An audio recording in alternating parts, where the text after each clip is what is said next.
बैठक में लिए गए कई अहम फैसले। केंद्रीय कर्मचारियों और पेंशनर्स की डीए की दर 17% से बढ़ाकर की गई 28%। प्रधानमंत्री द्वारा ओलंपिक के लिए चयनित प्रदेश के खिलाड़ियों का हौसला बढ़ाने पर परिजनों ने जताया आभार। खिलाड़ियों से देश के लिए पदक जीतने की भी जताई उम्मीद।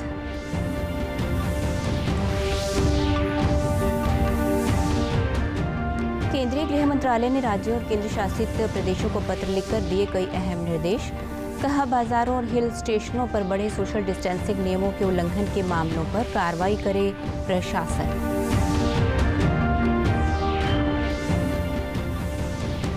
और मुख्यमंत्री मनोहर लाल ने कहा, प्रदेश में निवेश करने में रुचि दिखा रही हैं कई बड़ी कंपनियां। दिल्ली को पर्याप्त पानी दे रहा है हरियाणा। नमस्कार, मैं सारिका शर्मा। अब समाचार विस्तार से। प्रधानमंत्री नरेंद्र मोदी की अध्यक्षता में आज हुई केंद्रीय मंत्रिमंडल की बैठक में कई अहम फैसले लिए गए।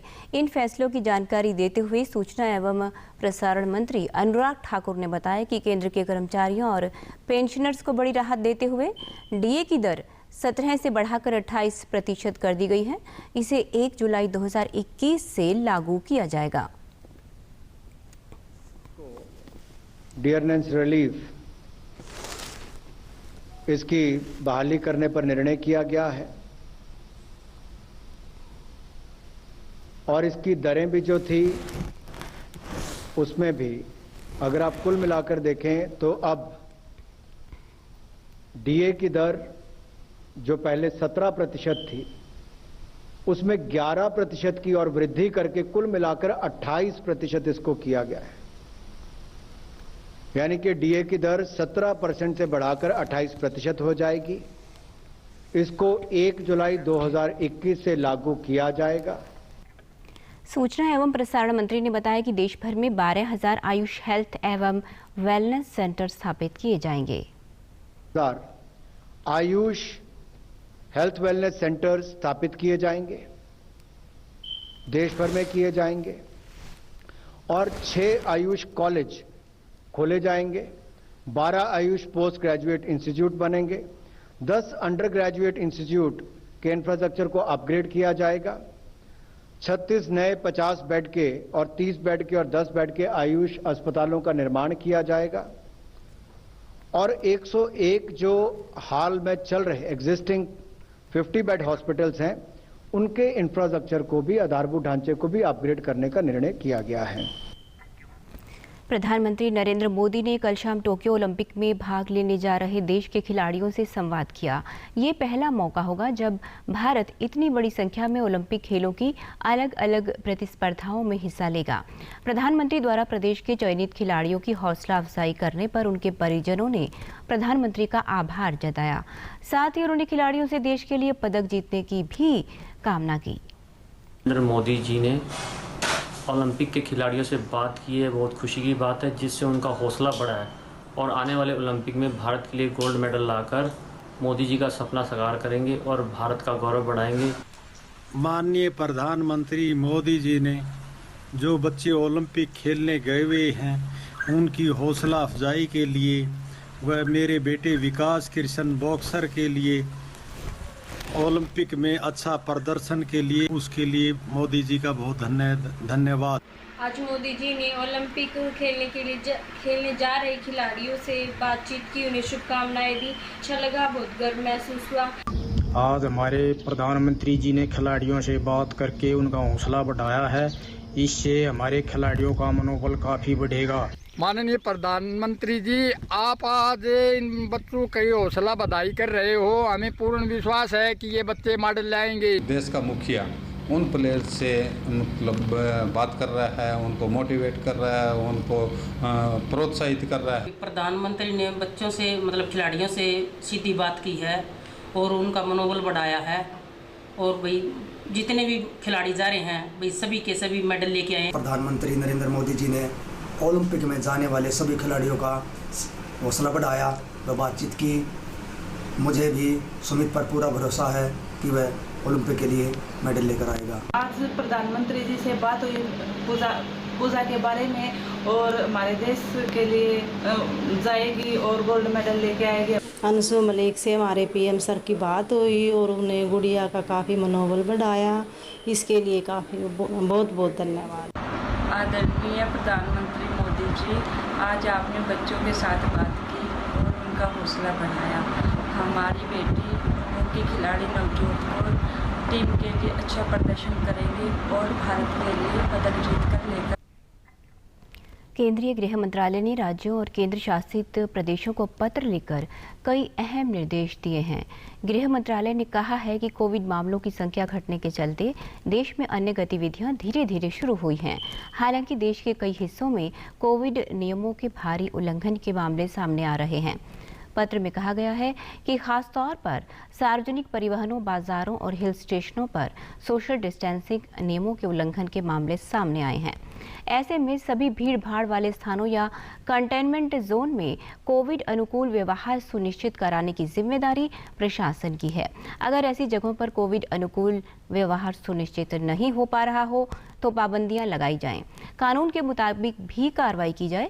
गृह मंत्रालय ने कहा कि दूसरी लहर अभी खत्म नहीं हुई है। वैक्सीनेशन की पहुंच बढ़ी है, मामले कम हैं, लेकिन लापरवाही बरतने का समय अभी नहीं आया है। मुख्यमंत्री मनोहर लाल ने कहा है कि प्रदेश में निवेश करने में कई बड़ी कंपनियां रुचि दिखा रही हैं। गुरुग्राम में भी पर्याप्त निवेश आ रहा है। गुरुग्राम में जिला लोक संपर्क एवं कष्ट निवारण समिति की मासिक बैठक के बाद मुख्यमंत्री ने पत्रकार वार्ता को बताया कि प्रदेश से मारुति प्लांट के किसी अन्य राज्य में स्थानांतरित होने की खबरें अफवाह हैं।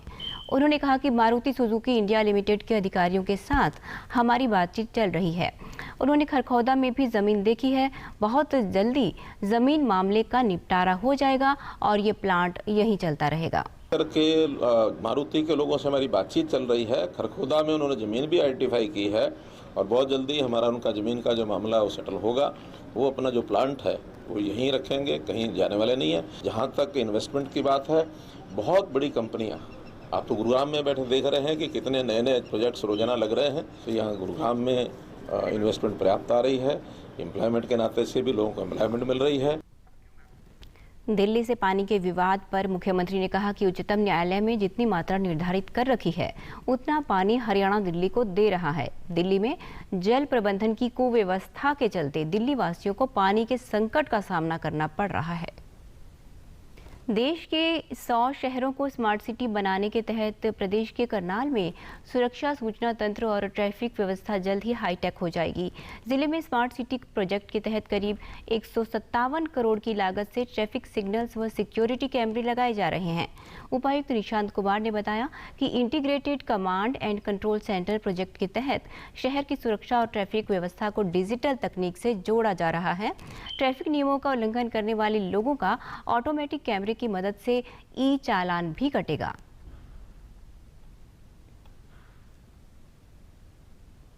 देश के 100 सिटीज को, 100 शहरों को स्मार्ट सिटी बनाया जाए, यानी उनको अच्छे से डेवलप किया जाए ताकि बाकी जो शहर हैं उनके लिए मॉडल का काम कर सके। और इस सिलसिले में हरियाणा के 2 शहर फरीदाबाद और करनाल स्मार्ट सिटी परियोजना के अंतर्गत केंद्र सरकार के द्वारा लिए गए हैं।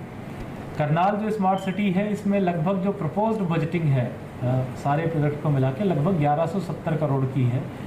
उसमें से लगभग 250 करोड़ के काम करनाल शहर में इस समय या तो संपूर्ण हो चुके हैं या प्रगति पे हैं, और इसमें लगभग 30 कार्य जो है वो इस समय प्रगति पे हैं। लगभग 10 काम पूरे हो चुके हैं और 15 के करीब कार्य जल्द ही शुरू होंगे। प्रोजेक्ट निदेशक हितेश कुमार ने बताया कि सार्वजनिक स्थानों पर लगाई स्क्रीन पर जनता से जुड़े हुए संदेश डिजिटली प्रदर्शित होंगे। मुश्किल स्थिति अथवा दुर्घटना के मामलों में लोगों को प्रशासन की जल्द मदद मिले, इसके लिए इमरजेंसी कॉल बॉक्स लगाए गए हैं। कोई चोरी या चेन स्नैचिंग का इंसिडेंट होता है तो वो तुरंत कैमरे में आ जाएगा और वो कंसर्न्ड यहाँ हमारे प्रोजेक्ट के आईसीसी सेंटर है वहाँ पे पता चल जाएगा ताकि उस पर जो एक्शन लिया जाए। और इस तरह हम सिटीजन्स की सिक्योरिटी एंड सेफ्टी बढ़ा सकते हैं। ये 25 जंक्शन पे लगाने के लिए शुरू किया, 15 लोकेशन ख़त्म किया, 10 लोकेशन के लिए फाउंडेशन काम किया। अभी 15 लोकेशन के लिए कैमरा चालान कटने वाले कैमरा लगाएगा। पर लेन पे लिए पे रोड के लिए 2 कैमरा लगाएगा उनके लिए 3.5 विथ के लिए चौड़ाई करेगा। बाकी वो स्टॉप लाइन है, वो स्टॉप लाइन से क्रॉस करेगा तो आप लोग को चालान कटेगा। चालान कट के आपको ई चालान सीधा ऑटोमेटिक पूरा आपको घर पे और एड्रेस पे और मैसेज पे सब कुछ आ जाएगा, तुम पे करना। डीडी न्यूज़ हरियाणा पर देश और प्रदेश से जुड़ी खबरों को विस्तार से जानने के लिए आप हमारे साथ फेसबुक, ट्विटर और यूट्यूब के माध्यम से भी जुड़ सकते हैं। हमसे जुड़ने के लिए आप हमारे सोशल मीडिया हैंडल को भी फॉलो कर सकते हैं। अब आप अपने मोबाइल फ़ोन से QR कोड स्कैन कर हमारे यूट्यूब चैनल पर सीधे पहुंच सकते हैं। फतेहाबाद जिले में कोरोना टीकाकरण के लिए लोगों का रुझान लगातार बढ़ रहा है। सामाजिक और धार्मिक संस्थाओं द्वारा शहर में प्रतिदिन टीकाकरण शिविर लगाए जा रहे हैं। स्वास्थ्य निरीक्षक डॉक्टर राजेश कुमार ने बताया कि सामाजिक संगठनों द्वारा घर घर जाकर लोगों को टीकाकरण के लिए जागरूक किया जा रहा है। फतेहाबाद जिले में अब कोविड टीकों की 2,85,000 खुराक दी जा चुकी है। यह है हेल्थ डिपार्टमेंट के सौजन्य से, और उन्होंने बहुत अच्छे तरीके से यहाँ से मैनेजमेंट किया है।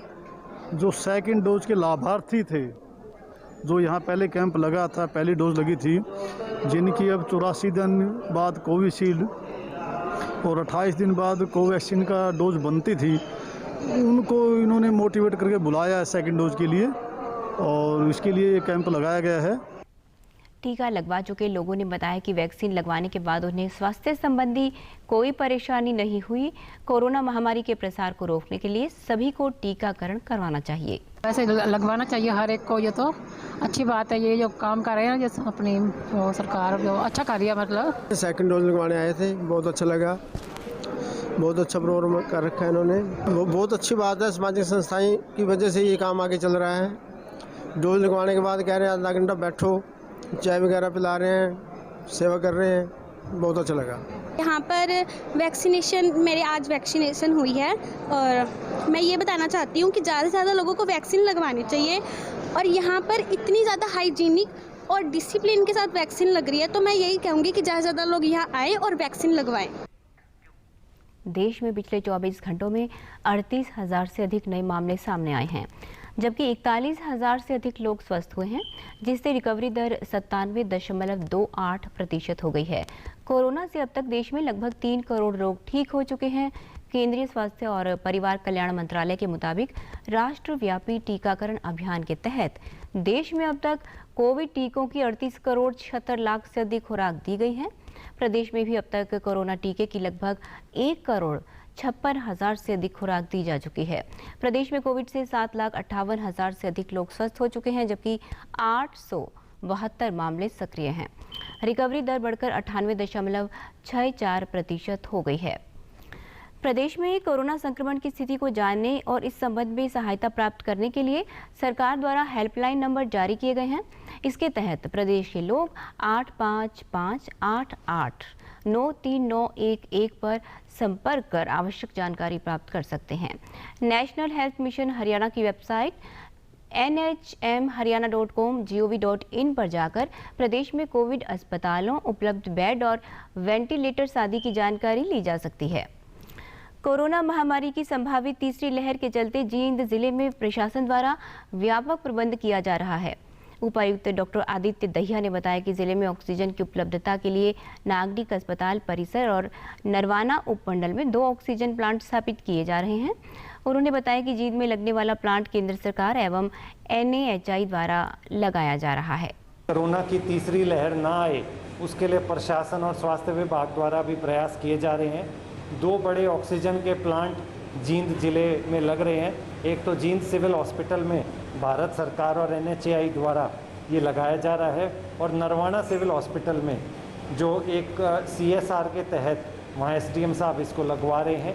इसके अलावा जो पीडियाट्रिक्स के हैं और जो इक्विपमेंट है, डॉक्टर्स हैं, उनके भी और ऑक्सीजन के सिलेंडर भी पर्याप्त मात्रा में स्वास्थ्य विभाग द्वारा यहाँ पे लाए जा रहे हैं। मुझे उम्मीद है कि 30 जुलाई तक हमारी सारी तैयारियां पूरी हो जाएंगी।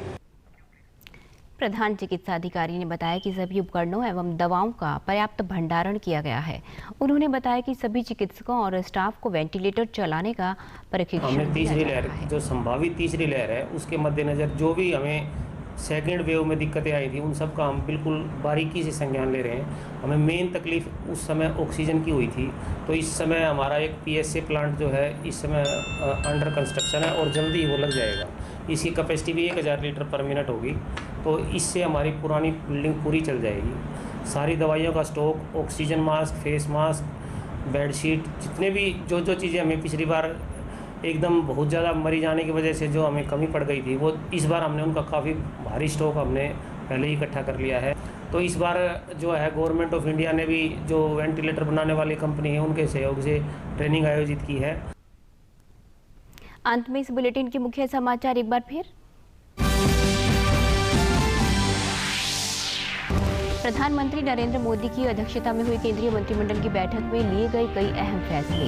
केंद्रीय कर्मचारियों और पेंशनर्स की DA की दर 17% से बढ़ाकर की गई 28%।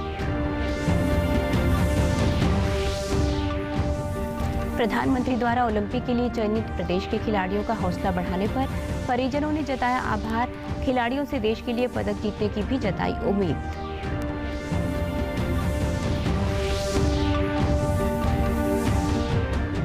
केंद्रीय गृह मंत्रालय ने राज्यों और केंद्र शासित प्रदेशों को पत्र लिखकर दिए कई अहम निर्देश। कहा, बाजारों और हिल स्टेशनों पर बढ़े सोशल डिस्टेंसिंग नियमों के उल्लंघन के मामलों पर कार्रवाई करे प्रशासन। और मुख्यमंत्री मनोहर लाल ने कहा, प्रदेश में निवेश करने में रुचि दिखा रही हैं कई बड़ी कंपनियां। दिल्ली को पर्याप्त पानी दे रहा है हरियाणा। सभी दर्शकों से अपील है कि आप जब भी घर से बाहर निकलें तब मास्क जरूर पहनें, 2 गज की दूरी बनाए रखें और एक नियमित अंतराल पर अपने हाथ धोते रहें। और अगर आप पात्र हैं तो टीकाकरण अवश्य करवाएं, तभी आप कोरोना महामारी से बच सकते हैं। आज के बुलेटिन में बस इतना ही। नमस्कार।